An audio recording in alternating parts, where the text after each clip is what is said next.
Just up in the back, you know what I'm saying? Whatever it might be, I found a way to get up from the nap and to do something. So that's why I popped up with you real quick, man. Holler at you. You know,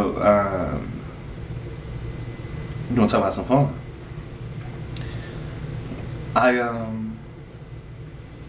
I'm on a couple of social media sites, and you know, I scroll through and I look at other people's posts. And I was going through this one post, and you know, it sounded like, you know, something bad had occurred. And I want this to be clear, something bad did occur. You know what I'm saying? I don't know if you heard about this Peter Spencer story. So pretty much Peter Spencer, you know what I'm saying, Pittsburgh, you know, dude, he made the mistake and he went to an event where he was the only one. You know what I'm saying? And he woke up dead. So to be clear, right? To clear the story up, pretty much Peter Spencer go to this rural location, a cabin, you know what I'm saying, with his other friends. You know what I'm saying? Or maybe he might have been their only friend. You know, I don't know.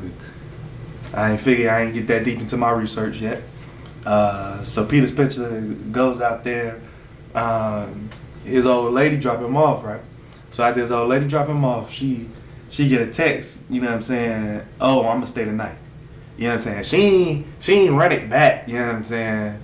She ain't come back to the crib like, nah, this ain't what we talking about. Cause he had made arrangements to just get, you know what I'm saying, picked up in a couple of hours, you know what I'm saying? Drop me off at 6, come pick me up at 10, you know what I'm saying? I'm just gonna come show face type of thing.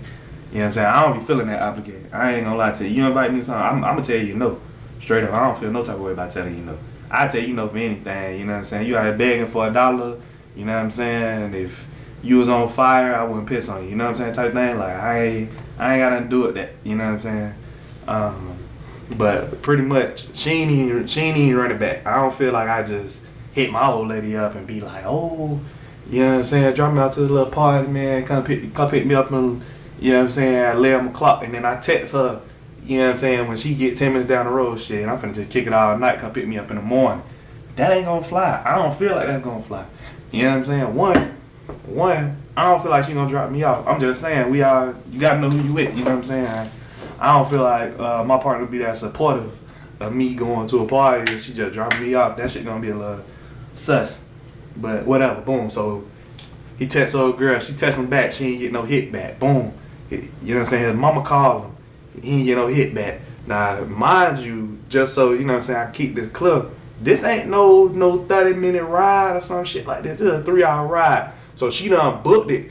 She done read this text, booked it back to the crib, 3 hours. She find out, Buddy, I'm going to say he was murdered, to be clear, because I get around that in a minute.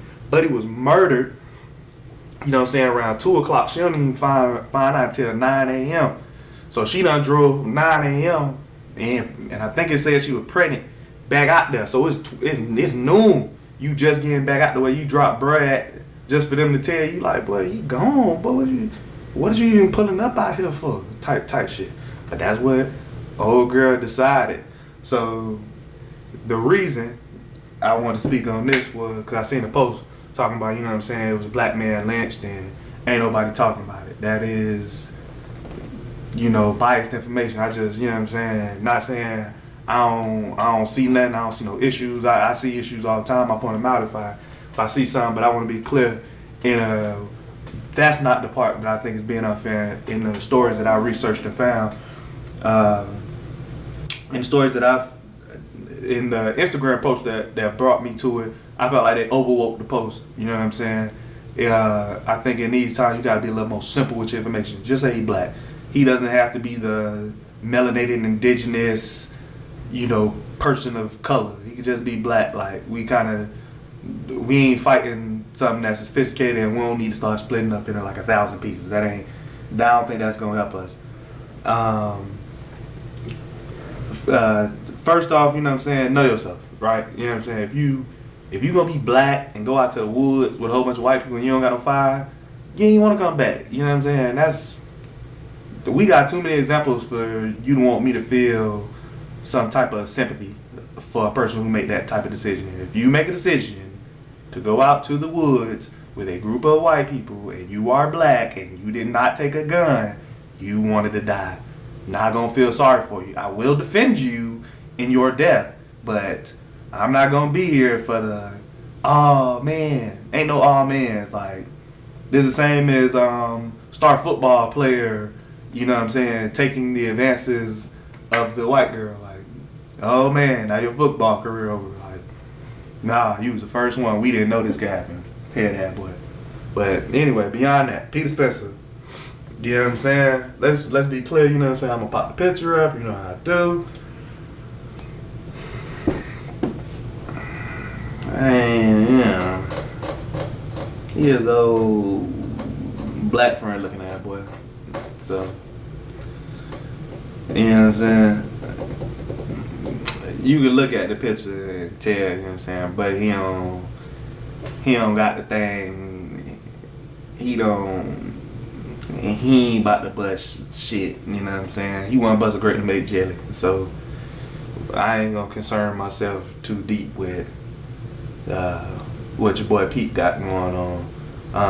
Why I say it's not a lynching, obviously, you know what I'm saying, all this attention that was drawn to this ain't no Ahmaud Arbery thing where it happened 45 days later or something like that, whatever it was with Ahmaud Arbery. This happened in line. Buddy got shot.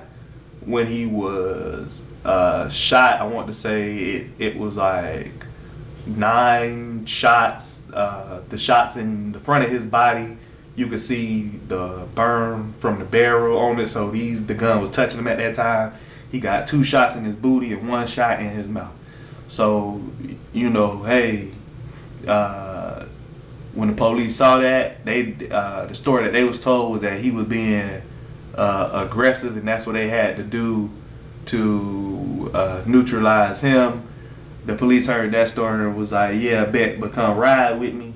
So they got a suspect in custody. If the only thing I don't like is he's 25 years old, they withholding his name, which is not a courtesy that I feel like bestowed upon both sides. But you know, hey, this Pennsylvania, you know what I'm saying, as progressive as you think Pennsylvania is, you know what I'm saying, at the end of the day, you should probably take a story from somebody in Philly and understand that it ain't too far away.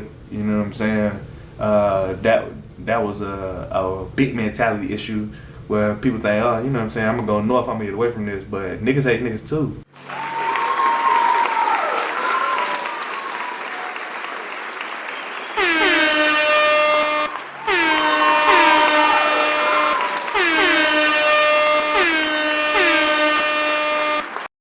The most interesting part about the origin story, obviously to me, about White Christmas is the power of indoctrination. Like, this dude, Izzy Berlin, moves from Russia as a kid to America, and he describes the Christmas tree, the first Christmas tree he ever saw, as being a Jewish immigrant at his Irish friend's house, as it probably was the same tree from a Charlie Brown Christmas. But since he had never seen one at all, it was like the most glorious thing he had ever seen. And that's how he gets down to writing a song that sold 50 million copies worldwide back then. Like, Buddy pretty much was rolling in dough. You know what I'm saying? He had it back then off one banger. You know what I'm saying? That's like, is that dreidel song written by a Christian?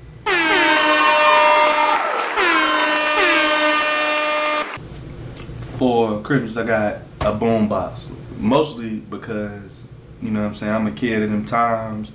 You know what I'm saying? I spent Christmas Day walking around with it on my shoulder, playing the most ratchet music I could find. I ain't had enough Uncle Luke, if you ask me. But I definitely made sure there was a lot of Too Short, 2 Chainz.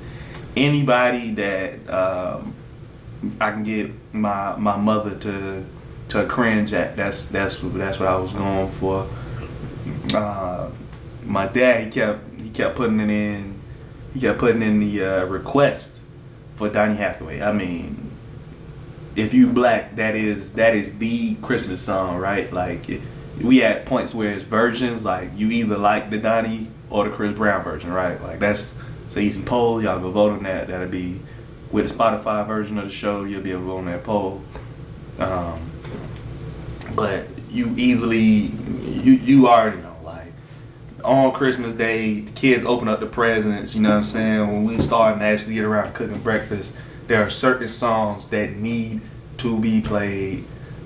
Donny Hathaway's It's Christmas, The Temptations, Silent Night, you know what I'm saying? Everybody third song, switch it up, but you at least gotta have those two. I'm taking it across the street for a minute because this is something that I found intriguing. I'm gonna be a bit more open right here. We can flex, we can fake it. We probably need to do a remake of this song. Ain't gonna lie, now that I think about it, like either Miguel or Jeremiah should remake Urban Berlin's White Christmas. Now, let's be clear. So the song White Christmas was written by a Jewish immigrant, you know, from Siberia, from Russia, you know, to once again not to be discriminatory, Jewish. The song, you know, White Christmas is the song that you know from like elementary school Christmas programs closer, like for sure. Like they not coming out with Donny Hathaway at your school unless your school was in the hood, right? So if your school got any type of mix of, you know what I'm saying, cultures, then you ending that show with either Silent Night or White Christmas. You know what I'm saying? That's period, right?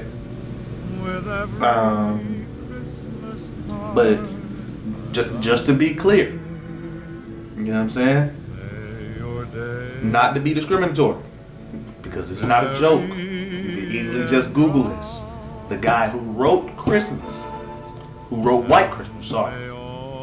His name is Izzy Berlin. That's a level of coincidence that's right up there with somebody running for president of the United States being named Osama bin Laden in winning. Like, and taking Trump supporters. Like, this is like, he's so not of the culture that celebrates Christmas. He wrote one of the most famous Christmas songs. Nobody. Cool. Once again, Izzy Berlin is a songwriter mostly for, you know, stage acts. He writes, you know, he writes music for plays. So this song was written for a movie that starred Bing Crosby, who was the famous singer of the classic version of White Christmas that you know from that droning baritone that plays through the song. It was written for a movie in 1941. In 1942 is when the movie drops, and pun intended, that's also when they drop planes on Pearl Harbor. The song skyrockets to #1. Bing Crosby does a show for the USO in the South Pacific. He's crying. The crowd is crying. You know, because they're not worried about Bing Crosby singing this song. These people go off to fight in the Battle of the Bulge. It's a battle that they lose almost 200,000 people in casualties. And Bing Crosby tells the story up until his dying day, as if it's an honor for him to serenade these little boys before they go off to die. You know, America.